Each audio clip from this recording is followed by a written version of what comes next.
nidaamkan oo dhulbeereed si casri ah loo farsameeyay ayaa laga hirgeliyay deegaanka galbeed ee magaalada Hargeysa. Cali Jaamac Aadan iyo Awal Mawlid Cumar ayaa ka waramay muddada ay ku qaadatay hawshan iyo dhulbeereedkan casriga oo adduunyada laga isticmaalo loo yaqaano greenhouse. Cali Jaamac Aadan ayaa faahfaahin ka bixiyay muddada hawshan ay ku qaadatay waxaana uu sheegay in nidaamkan uu yahay nidaam casri ah oo looga faa'iideysanayo dhulka qalalan isla markaana laga soo saaray qudaarta noocyadeeda kala duwan isagoo bulshada u baaqaya waxa uu yiri walba inuu arkayaan doonayo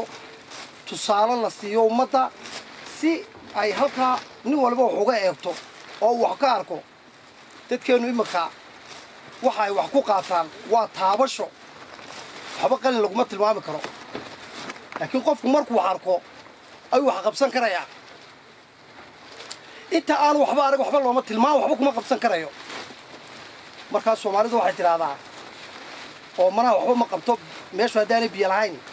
waad arki doontaan waxaan tusi doonaa taangiga halka ku yaala 20ka foosta 13 cisho ilaa 15 cisho ayuu ku socdaa beertuna waxay ku baxaysaa 3 bilood wax ka yar dhulka banaana dhirtu kuma baxdo waad arkaysaan kulaylka ayay iyo uumiga ayay ku baxdaa caalamkana greenhouse-ka meel aan ahayn waxba kuma beerto.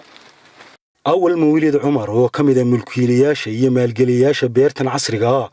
ayaa sheegay in adduunyadu ay guurtay oo horumar la sameeyay maadaama dhulka Soomaaliland uu qallayl u badan yahayna buu yiri laga faa'iideysan karo laga soo saarayo qudaar badan iyadoo aan biyo badan loo baahnayn. Awal oo ummadda u soo bandhigay sida ay uga faa'iideysanayaan iyo adeegga ay bulshada siinayaan si hagar la'aan waxa uu yiri Ilaahay baa horta maxad iska leh alaabtan in fara badan baan ku soo tabcaynay waqti badan baan naga baxay dadkeenuna way iska dhibaataysayna baahi baa haysa dadku waxaanu sameeynaa si ay uga bixi karaan baahida oo ay dhulkooda wax uga soo bixi karaan waxa weeyaan alaabtan arkaysan bacahan iyo birahan iyo qalabkan tumbooyinkan iyo waxan waqti ilaa sanad meelahaas ay nagu qaadatay in aanu ka shaqeyn karno wadanka aanu geeni karno alxamdulillah rabbil caalamiin ilaahay waa noo fududeeyay waanu keenay wadi ka arkay maanta inay wax soo saar durba ay leedahay siirkan wuxuu ku yaalay meesha waxa weeyaan waqti ilaa 20 cisho waxaan gaaraynin maanta waa arkaysaan halka uu marayo heerka uu taagan yahay tamaandhada inay dhashay yar u jirta marka dadkeenan iska kadeedina abaaruhu ay ku dhaceen ee dhulka aan waxba kala soo bixi kareynin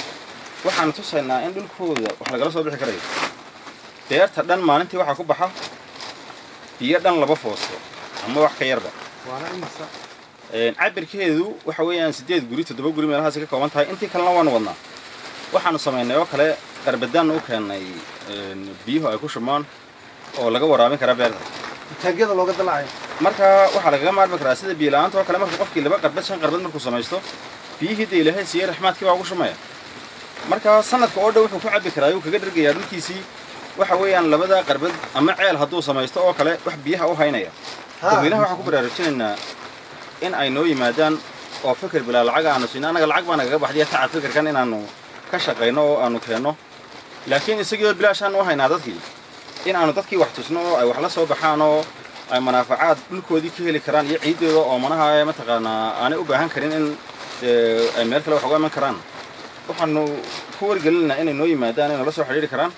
oo si gaaban maxay ahayd iyadoo waqti kaga lumin ay u heli karaan chance-ka anagu aanu lacagta faraha badan naga baxday waqtiga badan alaabtii oo dhammaystiran baan u haynaa cidii u baahan inaanu caawinano garab qabanana cidii ma taqaana farsamadeeda ku filanna waxaan leenahay ciidiina wax ka qabsada waa markii ugu horeysay